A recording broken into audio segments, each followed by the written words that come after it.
Aziz Seni, comment vous l'aviez reçu, vous, ce film, à l'époque? J'ai le même âge que Saïd Taghmaoui. Forcément, au moment où ça sort, je suis dans la salle de cinéma, dans le quartier du Val-Fouré. Et c'est une claque. C'est une claque parce que Saïd et ses copains, c'est Aziz et ses copains.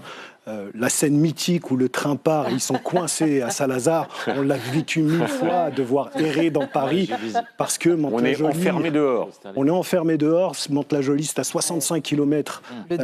Et là, c'est fini, vous y passez la nuit. Maintenant, je regarde ça, on ne va pas faire d'anachronisme avec le regard du cinquantenaire. On est en 2025. Et j'ai presque envie de dire la haine aujourd'hui, c'est quasiment un film de bisounours. Ouais. La situation s'est tellement dégradée. Il y avait encore peut-être un petit peu d'espoir, il y en a beaucoup moins. Il y avait une autorité, on le voit dans le film, il y a une séquence où le grand frère, l'aîné du quartier prend la parole et tous les jeunes, bon, ça turbule un petit peu, mais ils se taisent et ils laissent le grand parler.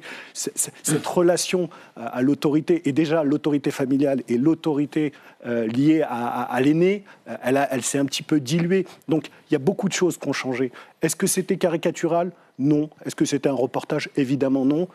Est-ce qu'on en a tiré... une facture presque documentaire, c'est pour ça qu'à l'époque ça pouvait prêter à confusion. Philippe Rio.